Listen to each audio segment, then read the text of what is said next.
to the Boys and Goal podcast. I am Ricky. I am Jordan. And we're back.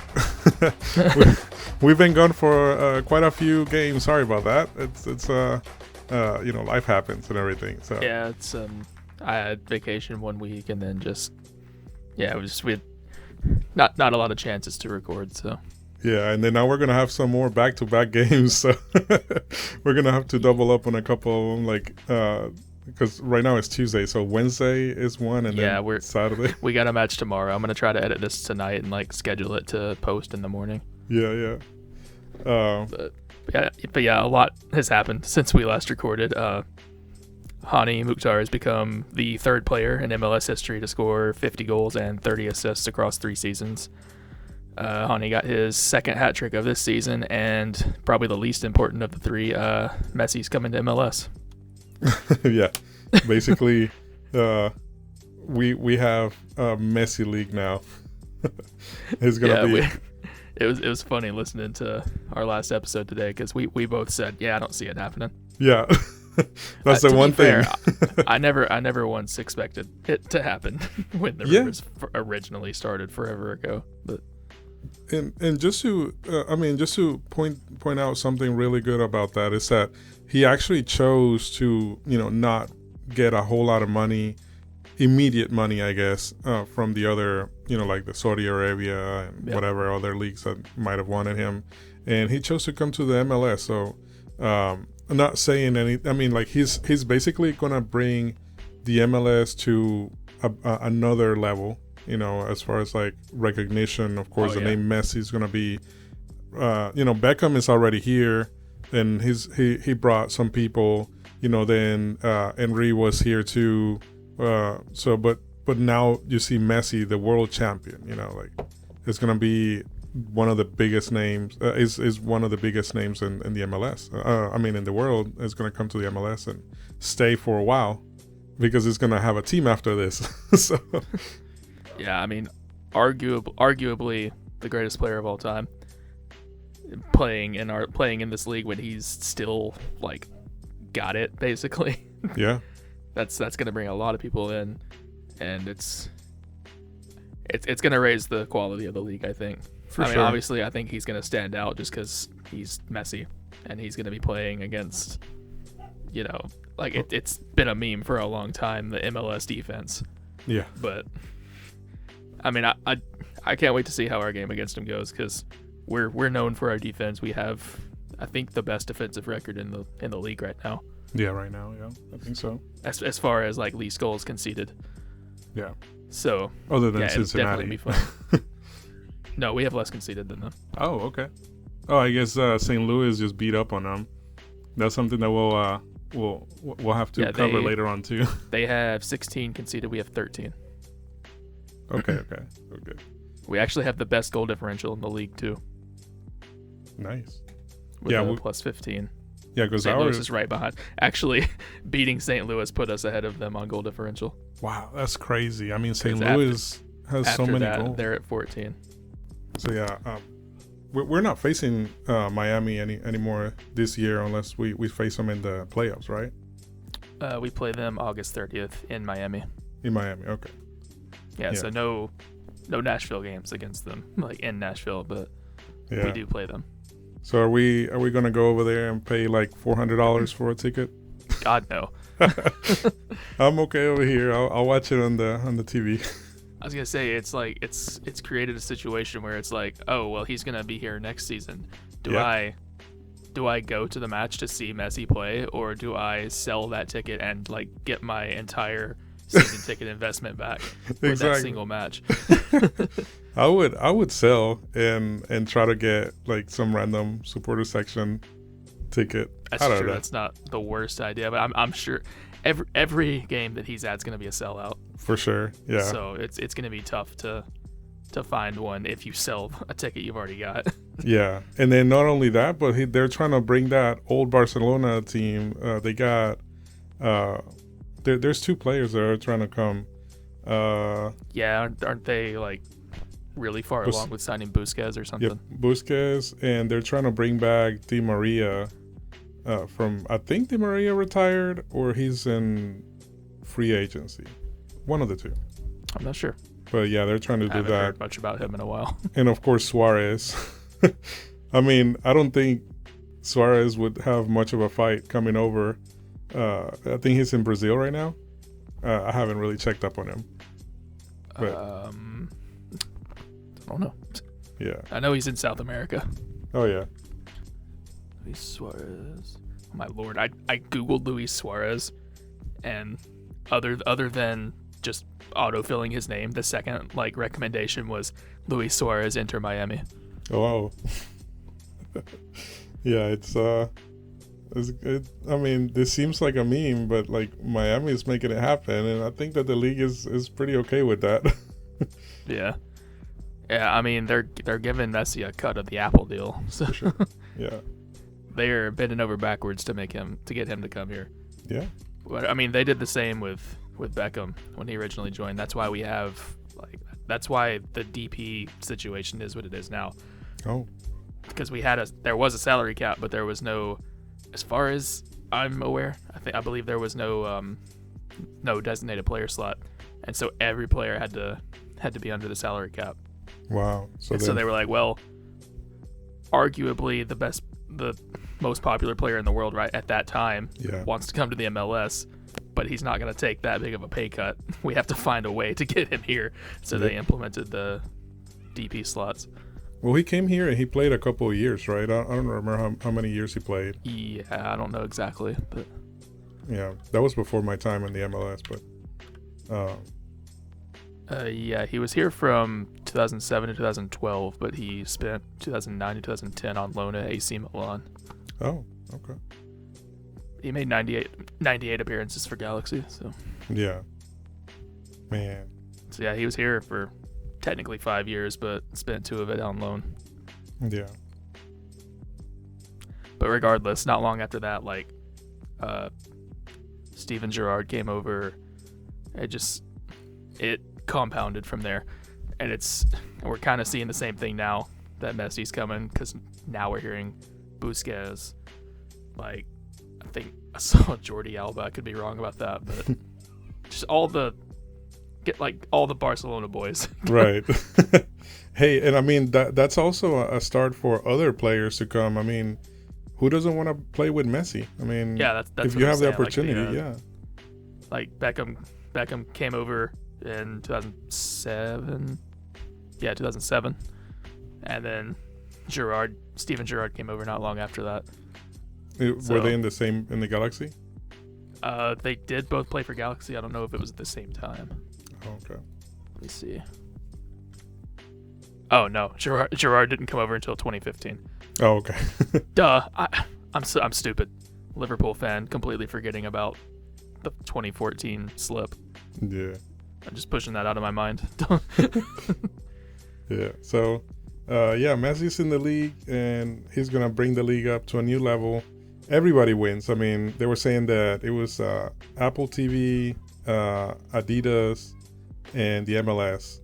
They all contributed for it's basically for people who saw Michael Jordan and his deal. There's basically that, a cut from Adidas, a cut from everybody, and after all that, having a team, having, or I guess the opportunity. I don't know if it's specifically says that he's gonna have to buy a team afterwards, but he's gonna have a team. Yeah, I don't remember exactly what it is. The opportunity to have a team, I guess. But yeah, I mean, he's got his pretty much his life in the U.S. now. Yeah, it's great for the league itself. It's not great for the rest of the teams. Yeah, so all the teams gave him a cut as well. So I mean, I don't know how that's I feel the MLS. about that, but. Yeah, I don't like that. But I mean, I guess the MLS in general, the big, the big league, just gave him. I don't know if it's a cut or is it percentage or something. I don't know. I know with Apple it's a percentage of the viewership. So that's gonna that right there is enough to keep you. That's retirement right there. Because it's just in general, how many people are gonna start getting Apple TV now? Oh yeah, that's gonna boost sales for sure. Yeah, everybody wants to see him play, so there you go. And the the best way to set that up was Apple TV. I mean, there's no way that you could have done this without Apple.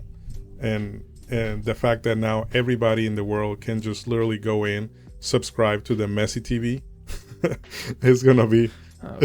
It's basically gonna be, Miami is gonna have the most subscribers or whatever you want to say, and but either way, like that just boosts everything, and the quality of Apple, like right now, is really good. I mean, you imagine like the quality is gonna be, after a while. But anyway, I mean, Messi's in the league. He's gonna bring everything up, and it'll be good. Yeah. So in other news, we actually predicted the score between FC Dallas and Nashville. So that was kind of cool. Back to you did. I said 1-0. I mean, it's the same kind of, like goal differential, whatever. Goal differential, win, whatever. Right. That was but no clean sheets. No clean sheets. Yeah, that was annoying. But yeah, for us, Nolan Norris. What's that? Who's that? What? It says Nolan Norris. Wait. That was an own goal. Oh. Our first goal against Dallas was an own goal. Yep. I was like, who's that? But yeah, it didn't clear it. It's Dallas's defender. Look at that. I mean, like, it was in the third, so that was. It's been 17 days. Wow. June 3rd. It is June 20th. Wow. Yeah, we need to. Time flies, man. It's crazy. So yeah, we had that own goal, but that was pretty good. I think it went from one of the crosses from Shaq. It was Shaq's cross, yeah. Oh man, and that was a pretty, like, if it was not gonna be an own goal, like it would have probably been something. So one of our guys would have been there. So either way, I mean, an own goal, whatever. That was a really pretty cross. We had. Then they tore us up about 15 minutes later. Yeah, I mean, we kind of really fell apart. Yeah, it was a really nice team goal on their part. Yeah, they took us apart in the back. I feel like a few of our guys could have stepped up and gotten on that, but I mean, we were just kind of like going back and forth. It was a good team goal from them, so they had us out of sorts there. Yeah, that was honestly a game I feel like we shouldn't have won. If you look at the stats, yeah, they had twice as many shots as we had. Possession was 50-50, but yeah, we were defending. Well, no, I guess I was just looking at the shots. That's really the only spot they outdid us in. Because even if they had 14 to our 7, we both had 3 on target. So yeah, and pretty even shots. If your shot's not on target, it's not worth anything. So that's true. Yeah, it just it won't come to anything. Yeah. So yeah, they must have been playing a high line or something because we had 5 offsides that match. Yeah. Well, I remember Muil had an offside. I mean, a few people had an offside, but Muil still needs that goal, man. Like he's searching for some more goals, and I think that he can get them. Yeah, he seems to have cooled off from that hot streak that lasted about a month or two. Yeah. Well, he's still like in the mix. It's not like. Oh, he's still performing for sure, but he's not at the level he was at. Right. For a minute there. Yeah, and like now we got we'll get to it too. obviously. We'll get to it obviously, but the pass he made for what was it? I think it was either the run that set up the penalty or it was Mukhtar's third goal against St. Louis. Either way, we'll get to it, but he made a really good pass somewhere in that match. Yeah, I mean, he's been playing. So I mean, he's still performing. He's just not as offensively as he has been. Yeah, and what I was saying is now with Leal in, he's gonna have to. He doesn't have to be all the way up anymore. Now, right. As we saw in the next game that we're gonna talk about, Leal just being up there and just ripping it from outside of the box. But yeah, just to finish up on this FC Dallas game, the beautiful pass and Hani just getting it somehow, bringing it down. Yeah, 2 guys just put just put down. I mean, that's what Hani does, and that was crazy. I mean, beautiful pass, beautiful, dribbling, and then the finish. I mean, at the 77th minute, you see Hani running like that. It's crazy, man. He's doing great. He's heating up. Yeah, he's hot.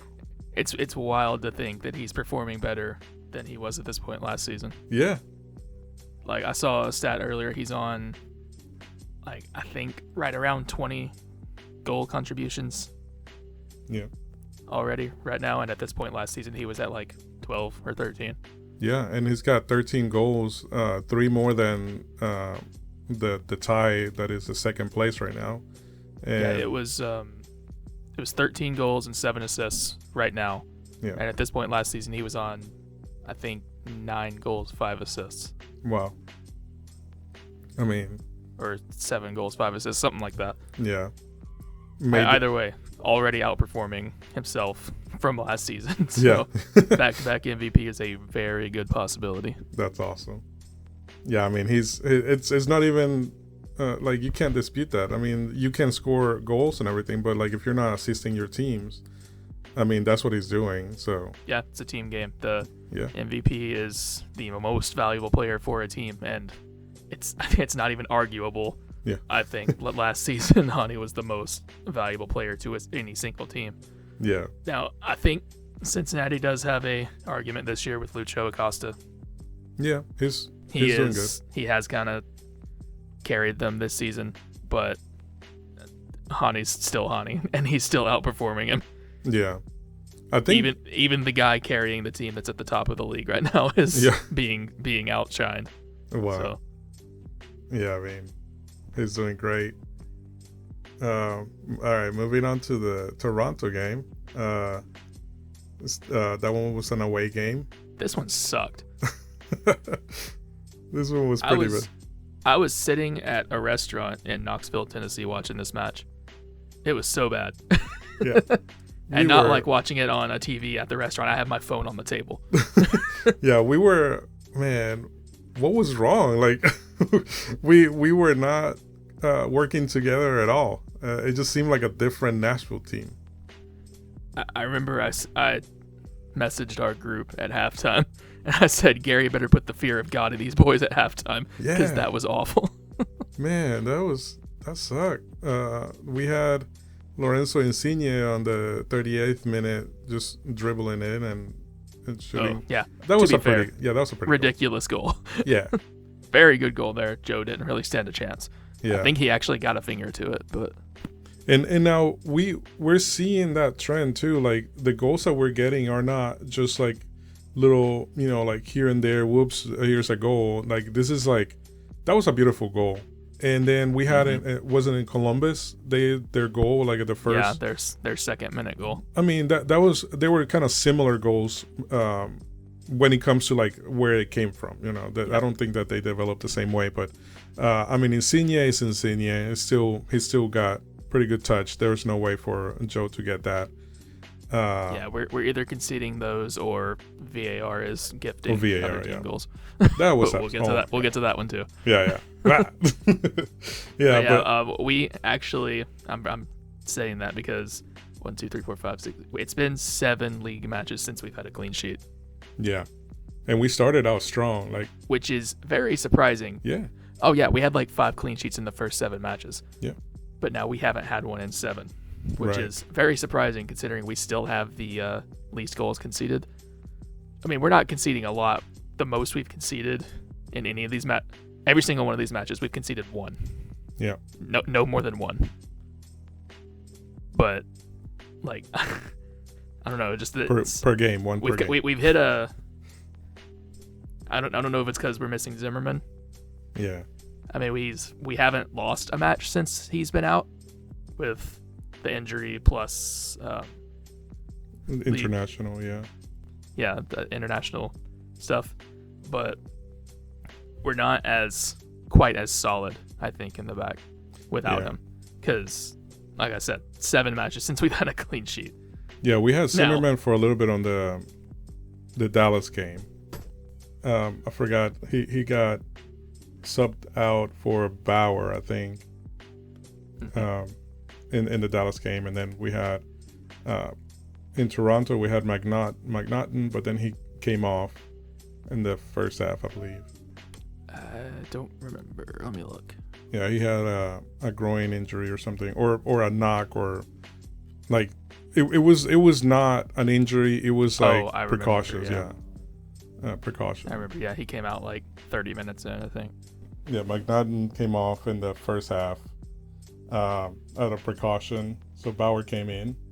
So I think overall, I'm glad to see that Bauer is filling that role. I mean, he's still the next person after the next person, but he's been pretty good. I mean, him and Mayer. He was especially solid against St. Louis, I thought. Yeah, because we didn't have McNaughton then either. Yeah, because there's some crap with his international status or something. I don't know the whole thing there, but also could have just been the precaution from the Toronto game. But I think he was listed as questionable in the health report. But I mean, we saw Bauer play a full 90 against St. Louis. Yeah, and I mean, they're really good. For someone who's not made a ton of appearances for us, I thought he looked like he fit. Yeah, he did really good against St. Louis. I feel like having him and even having him on the bench, ever since the LA game, it's been like he hasn't really played too much until now, right? Other than that and the U.S. Open Cup. Yeah, I think that LA game was actually his MLS debut. Yeah. Could be wrong, but I know he had his MLS debut this season. So the LA game, of course, for him it didn't look too good, but after a while they kind of settled down. It was still a tie, but it came from that change in the back. But either way, overall, he's been performing really well. Him and Mayer have they're holding the fort pretty good. So I'm liking that. I'm liking what I'm seeing with Bauer. Yeah, he's definitely starting to gel with Mayer and Moore and Lovitz now. So yeah, more play time's always good.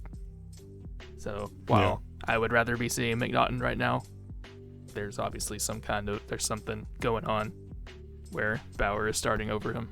But I mean, it's as long as we're not losing and Bauer's getting more play time, it's fine by me. Yeah, for sure. Speaking of not losing, though, 69th minute. Yeah. Randall Leal from about 30 yards out. I'm over here joking, dude. I was like, rip it, Leal, rip. And it does it. I'm like, oh my goodness. My Wi-Fi died. Oh no. In the 67th minute. And while I was trying to reconnect, that happened. A whole bunch of messages came through. So by the time I pulled it back up, it was tied 1-1. Oh my gosh. I mean, what a rip though. Wow. I mean, their goalkeeper Johnson could have done a lot better. Yeah. Kind of pulled a Lloris Karius, the 2018 Champions League final on him, but well, I mean, was it though? Like, this is Karius Johnson had an excuse. He was concussed. Oh, okay. Oh my gosh. Yeah, he was, this guy, I don't think he was expecting it at all. So that's one. He wasn't expecting it. Leal ripped it. Like, it seemed like that thing had power. I was gonna say, he must have put a ton behind that. Man, so Johnson should have instead of try to catch it, because he was, he put his palm out, he had to put a fist out to change the course or whatever. But his hand, he should have parried it over. Yeah, his hand bent backwards. I don't know what that was. And even then, the ball still had some power to go through the ball.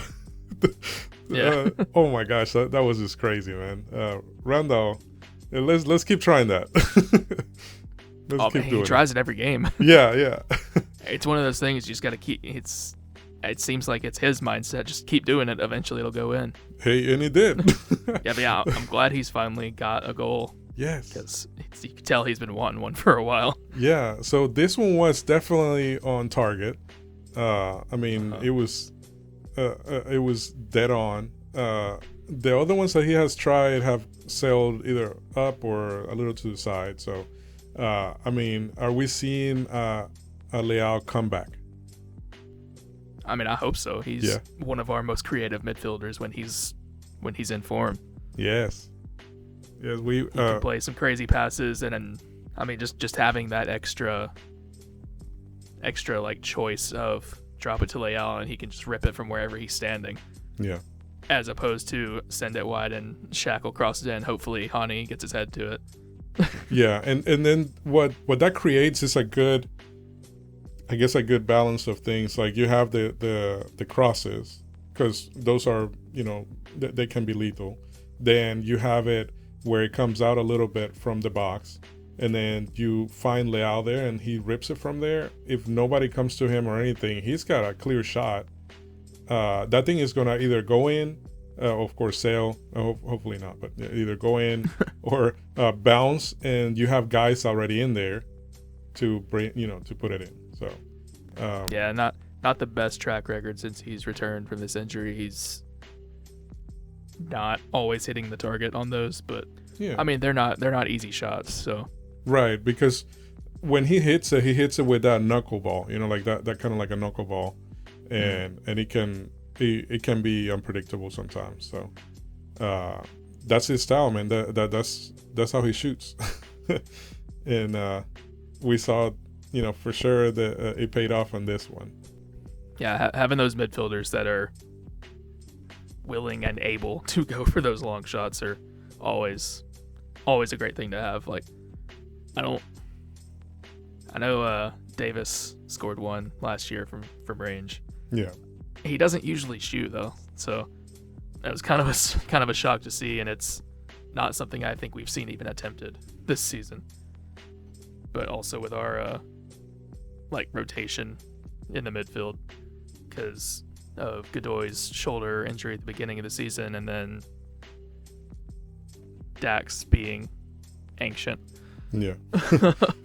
But that's one point that I'm going to bring up in the next game, though. And if you want to go ahead and move on from this tie at 1-1 in Toronto, we definitely held on to that, and I'm glad that we didn't lose on that one. So, continuing to the St. Louis game, 3-1 against the top of the West. Crazy game, man. Crazy game. We didn't do predictions, obviously, because we haven't recorded in a while, but I would not have predicted 3-1. I can tell you that much. For sure. Yeah, definitely. That was a sketchy game. I didn't want to say anything going into it. That was a sketchy game. And even starting it, I was like, man, I'm not sure about this. I'm not sure. Of course, our defense was solid and everything. I was going to say our mid looked pretty good with Dax going all 90, right? I'm pretty sure. Yeah, he played a full 90. Yeah, talking about Dax being ancient, hey, he played all 90 and he played very good, because at the very end, not the very end, it's the 75th minute, he assisted Mukhtar for that no look. Yeah, wow. He got that back heel pass. There you go. So yeah, he was posting on his Instagram that the manager the coach comes to you and says, hey, you need to pass to your own teammates. And then comes back and assists in the last one. It's pretty bad. Yeah, it's like pretty bad when the manager's like, yo, stop passing to the other team. Yeah. So, he's good at, getting the ball and everything, trying to bring it out from the back. That's what he does. But yeah, he's still a good player. It's just great. that he is up there, and as far as the sport goes, mid-30s is ancient. So, yeah. So it just becomes a stamina thing and how long he can go. But he went a full 90, so definitely props to him for that. And I'm very surprised that he was able to still go after that. Yeah, well, and the thing is that you can see that Davis came out, Leao came out, but McCarty stayed in. that's pretty crazy that they saw how much he was doing in the in the midfield, and that he stayed in, but Leal came out, or Davis. I was very concerned about Leal coming out. I was happy that Schaffelberg was coming on. Yeah. I was confused why it was for Leal though. Yeah, I think that what happened there, Muil took over where Leal was, and then Schaffelberg and Mukhtar were at the top, or something like that happened. Oh, and Bunbury came out too. Bunbury came out for Zubac. Yeah. Yeah, so we kind of kept that formation that we had. It's just that we moved people around. I mean, Muil is yeah. What? Just everywhere. Maybe we switched to a 4-3-3. I wasn't really paying attention to our formation at that point, but yeah, we swapped a striker for a striker, and we swapped a midfielder for a winger. Yeah. So yeah, we were a little wider, and I don't know who would have been playing that right wing though. So was it unless Schaffelberg was playing the left side of the diamond and was just playing a more advanced role. That's most likely what it was, but I didn't pay close attention to our formation at that point. Yeah. So I was glad to see Bunbury come off for Zubac though, because he needs Bunbury's. He needs so many minutes. He scored against who was it? Was it Columbus? Yeah. Yeah, he scored against Columbus, but I mean, he's not it this season. He doesn't get any play time. He was playing at Huntsville sometimes. I don't know what happened to that. I'm talking Bunbury, not Zubac. Oh, Bunbury. Sorry. Yeah, that's what I'm saying. I was glad that Zubac came on for Bunbury, because Bunbury's, aside from that one goal against Columbus, hasn't really been it this season. And so I was glad that we were giving Zubac a shot to see what he could do, and he almost scored a worldie. Yeah. That was, the more I thought about it, I was like, he probably should have gone for a regular hit instead of, trying to be all fancy, but it was a weird angle. It was not a lot of options there. Yeah, I guess it was. He has that confidence to do that, and that's what we need. I feel like Bunbury, and I've mentioned this to you before, like, hey, it looked like Bunbury wanted to do a bicycle kick there, but I don't know if it would have gotten up from that.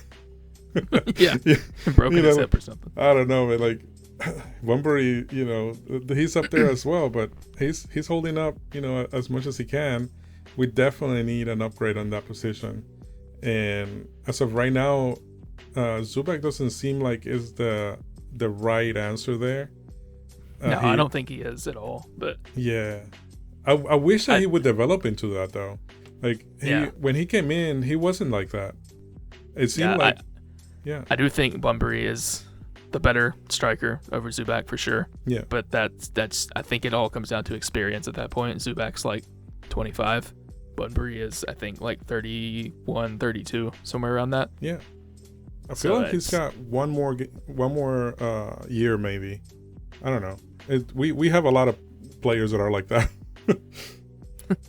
Yeah, we're kind of remedying that. We've got Schaffelberg's young. Yeah. Our back line is pretty young at the moment, other than Dan Lovitz. Yeah, Bauer, Mayer, and Dan Lovitz is not too bad, but yeah, he's not old by any means. He's the oldest, I believe. Let me double check that. He's 31, 32. Yeah, 32. About to turn 32. Yeah. But yeah, other than that, I think Shaq and Zimmerman are both like 28, I believe. 26. I know Shaq's 26. But yeah, Shaq is 26, Zimmerman's 28, and then I think McNaughton is 28 as well. Or like right around that. But Bauer and Mayer are both 24. So man, it's crazy that Shaq is 26, man. Like I thought he was for a little bit. I thought that it was the opposite. 28, 29. I thought he was younger. I thought that he was older than Zimmerman. But I mean, he's doing pretty good. Yeah, I mean, we've got a young defense, other than Dan and Joe, obviously. But I mean, Joe is still outperforming pretty much everyone on the team except for Hani. Yeah. But I mean, completely different areas of the field, obviously, goalkeeper and goal scorer. But Right. But both of them are just as important. Yeah. But just crazy what Joe's doing at his age. He's keeping us in the game, and this is not only our defense being good, it's Joe being good, and his distribution has been great so far. I was telling you the other day when we were in the game, I was like, how is that ball still in? Like, he hit it so perfectly, like we were still trying to, I don't remember what it was, but it was just overall, like, his quality has gotten better. I think this is the best that he's played, at least the entire time that he's been in Nashville. Oh, yeah, he's one of the hottest keepers in the league right now. Yeah. And, I mean, without these ridiculous, unsavable shots, and then what we'll get to in just a second, VAR stealing clean sheets from us, he'd have more clean sheets, and he was leading the league in clean sheets right at the beginning of the season. Yep. But I mean, like I was saying earlier, we've gone 7 straight without a clean sheet. Yeah. So maybe a little tidying up to do in the back. I think now that the Nations League is over, Zimmerman will be returning, so I think that'll probably not yet patch that up. So they still got the Gold Cup. I don't think Zimmerman got called up for that, did he? Oh, that's right. I thought they announced 2 different squads. Somebody's what is it? The graphic might be wrong then, because I know that they have Godoy for Panama, and then they got Fafa Pico for Haiti. So I thought that Fafa was not playing, because I've been telling you this whole time. I was like, oh, he's there for like a family member or something, but he might be playing. I don't know. Yeah, that's what I've seen. He may be playing, but yeah, good for him. That's another thing with the Gold Cup. So we're gonna be missing Godoy and Fafa. I would say our strongest defensive mid, and then one of our stronger attackers. But Canada has now announced their squad, and we're losing Schaffelberg as well. No way. All right. Well, which, don't get me wrong, happy for him, but missing Schaffelberg, Fafa, and Godoy, that's going to be rough. Yeah, our whole team is for gone. Our attack. And that's going to be real rough. They're going to call up Mayer, watch. Oh, God. Nah, good for him, man. Yeah, good for Schaffelberg, but we could see his difference in this game for sure. So, like, we have Hani scoring in the 11th minute. Then we had the stupid VAR. We can go ahead and talk about the VAR. Ooh, yeah. What a mess. Like, did you get a chance to see it afterwards? Yeah, I rewatched it whenever I got home. Even the commentators were shocked that he gave it. He stayed there for so long. I believe it was a free kick. So they crossed it in, and then it came off somebody, and then it landed at a St. Louis player who was pretty much on the goal line, who knocked it in. So the call on the field was offside because the St. Louis player that got the ball was in an offside position when the ball was hit to him. But upon review, it did come off of Dan Lovitz, so he would not have been. So offside was the incorrect call, but he went down and it hit his elbow and went into the goal. So it wasn't a offside callback. It should have been a handball callback, because the rules are any handball whatsoever, intentional or not, or even if it's like in a natural position or not, if the ball hits the hand and it directly leads to a goal, it's off. It's called off. Yeah. That's called a handball. So the commentators were like, yeah, it's not going to be overturned, but it's not for the reason, like for the on-field call, because the call was offside. Right. But then he gave the goal, and the commentators were like, what? Yeah, it doesn't make any sense. And the thing is that also the offsides, I thought that if they, like, I know that Dan was right there, but the ball was directly going towards that player, making it an offside, because it was the receiver would have been an offside, right? No, when the ball hits a member of the other team, the offside resets. Okay. I don't know exactly how to word that, but since it hit Lovitz, there was nobody was in an offside position because they didn't play the ball. Right. So if one of them had touched it and then he touched it, then yeah, it would have been offside. But the because it didn't come off of their player, he was not offside. He was in an offside position, but they didn't touch it. Yeah, that's weird. I don't know, man. That's still pretty bad. I don't know. Whatever that. It seemed like he was there looking for something to overturn that and to give him the goal. Yeah. Like he stayed there for at least. That's the thing too. He was over there for about 5 minutes. Yeah, it was not obvious. Yeah, I said it to you in the stands, and the commentator said it while I was watching it back. If it takes you this long to decide what the right call is, it's not a clear and obvious call. Right. So VAR is used there. The whole slogan they love to use is clear and obvious. Yeah. So VAR is used to overturn clear and obvious errors made by the on-field ref. So he called no goal because of offside, which technically, yes, was the wrong call because offside was incorrect. But it still shouldn't have been a goal because of a handball. Yeah. And it took him 5 minutes to decide this. If it takes you that long, then there's not a clear and obvious error. Yeah. You go with what was called on the field. Yeah. And not 9 times out of 10, that's why they don't even go to look at VAR, because it's like, oh, that's questionable, but there's not enough evidence to overturn the on-field referee's decision. So they don't even bother telling him to go look at the replay. Yeah. And that's I feel what the situation should have been. Well, not necessarily, because I do feel like that was something to look at because the offside was incorrect. But once they saw that ball hitting his elbow, the conversation became, it sounded like they had decided it hit his back, not his elbow. Yeah. But the amount of time they spent looking at that part specifically means it's not obvious where it hit, which means there's not enough evidence to overturn the call no goal. Yeah, I mean, and even then, like, I would love to see what they say about it, because I think that, don't they post something about it later on after the match? Yeah, they do some kind of like review about calls throughout the week. I've been meaning to look for that, but I keep forgetting to. Yeah, that would be interesting to see, just because of how weird it was, and everybody, I mean, including the commentators, were just baffled at that, you know. So, but anyway, moving on. That was how we finished the first half. Then in the second, they actually posted it yesterday. I just haven't watched it. The what? Yeah, the video I'm talking about, the weekly thing they do.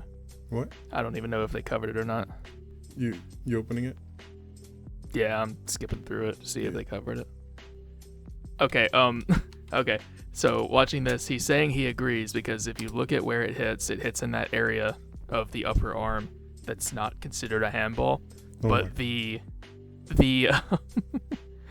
the picture they're using to explain, like, this part of the arm is handball, this part of the arm is not, is the only part he's showing that this is showing that is not a handball is the shoulder, like armpit up. Yeah. But it's so clearly not like hitting his shoulder. It's coming off of his elbow. Yeah. Like, I feel like that makes a very clear deflection, or like the ball changes direction from the elbow. I disagree. I mean, obviously I'm biased, but yeah. I do not agree with that call. All right. Well, with that VAR look, we finished the first half very angry. Then we came in the second half, and then we see Leal coming off, Bunbury coming off, Zubek coming in for Bunbury, and then Schaffelberg coming in, not specifically for Leal, but you know, in that area, and immediately injecting a lot of speed into the game, just crazy how much of a difference Schaffelberg makes in our team. Oh yeah, just his speed alone, like that's his strongest factor. So I mean, all he does is beats people off, is beats people in foot races and frustrates them. Yeah, and coming in the second half when they're like just kind of getting the hang of things again, and he just zooms by them, somehow. And I just kept seeing this where the ball was thrown so far up that the defender was like, okay, well, it's gonna go out, and Schaffelberg chased after it so much that he turned the corner. Like he was able to get a few corners off of that. By just being able to turn the corner and the defender having to scramble and kick it out or whatever. Got a few fouls that way.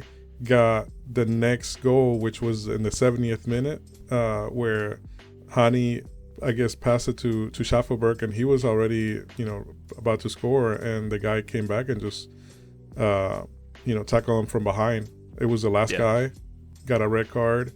Hani got a goal, penalty, and goal. Yeah, I mean, Schaffelberg's our punching bag this season. Yeah, he's doing great. he's getting targeted left and right. He's won us at least 4 penalties. Yeah, and a red card now. Yeah. I mean, what is he gonna do? I mean, just there's no way that the defender is gonna catch up to him, and just the only thing that you can do as a defender is just let him go and see what the goalie does. But he was like right in front of the goalie and everything, so it's a really, I mean, either way it would have been from the penalty kick kind of thing. It was the same area basically. So yeah, I mean, he takes advantage of that. I really hope that he doesn't get hurt, and I hope that he goes a little bit easy on Canada over there so that he can come back and start playing again. Yeah, that's another thing I'm always worried about with international stuff is injuries. But yeah, especially against the lower teams that are not us. Like they might be competitive, but they're not. They don't want to get beat, so they start being maybe fouling people a little bit more, and those things can suck. Like Mexico. Oh my gosh, that wild game, yeah. Ooh, that was a fun one.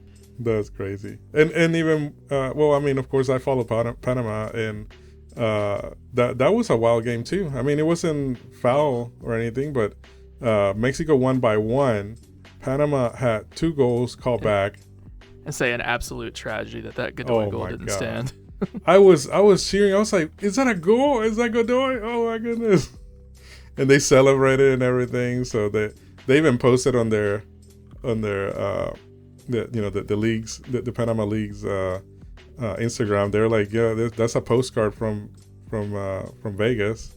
Like, even though it was disallowed and everything, they still played like a team. And I mean, Godoy, wow. I mean, he did it. I told you, one Nashville player will have a bicycle kick.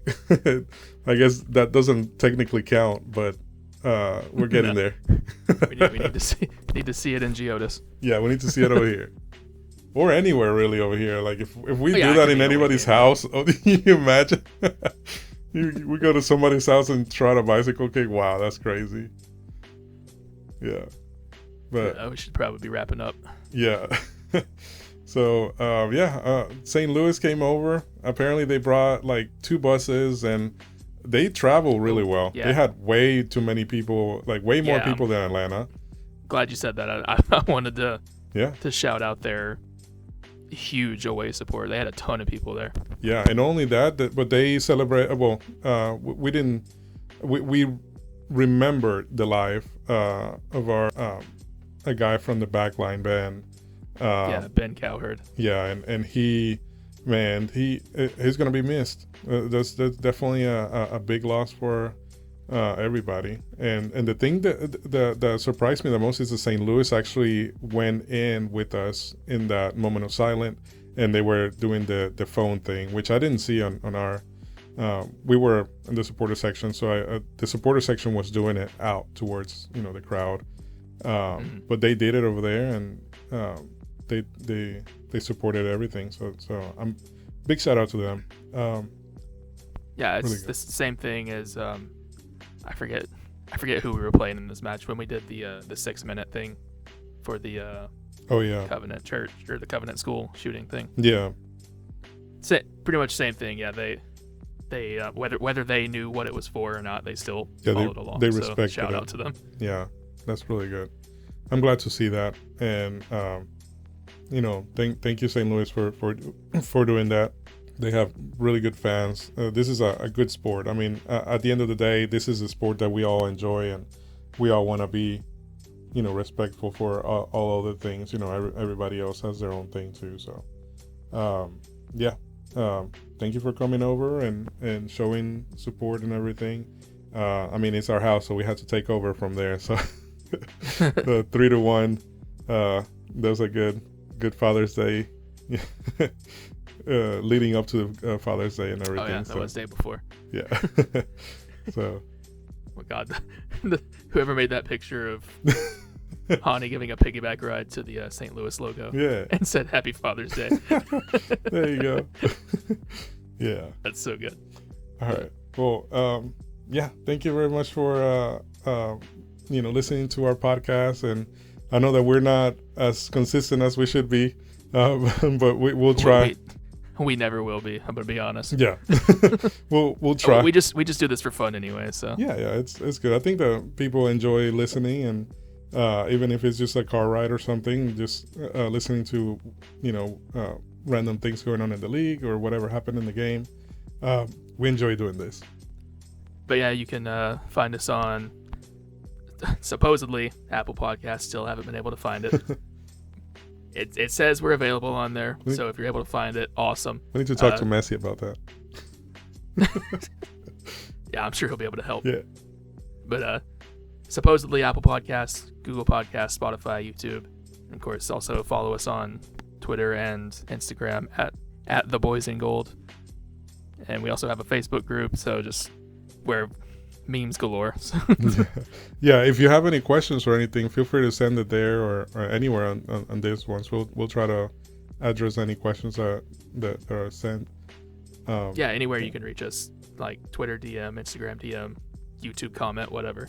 Yeah, and for the next episode, I guess we'll just double up after Saturday's game and bring out the next one.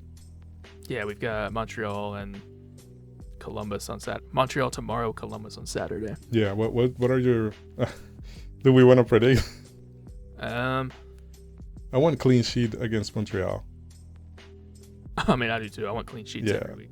I would say 1-0 we win against Montreal. I'm gonna say 2-0 for Montreal. They're sitting in 9th right now. Yeah, they're getting the rhythm though, so that's why. They've got, I think it looks like they're tied for the 3rd most goals conceded in the East. Oh yeah. So they were struggling to score goals at the beginning of the season too. So yeah, I think they got, I forgot what his name is, but he's clicking for them. Hopefully not against us. But yeah, I'm thinking a 2-0 against Montreal. And for Columbus, we beat them 3-1 last time, but they're home this time. So I'm gonna say 3-2. 3-2. Okay. I think it's gonna be a fight. Yeah, it's definitely gonna be a fight. I think that we'll tie that one 2-2. All right. Well, thank you very much for listening. Have a good one.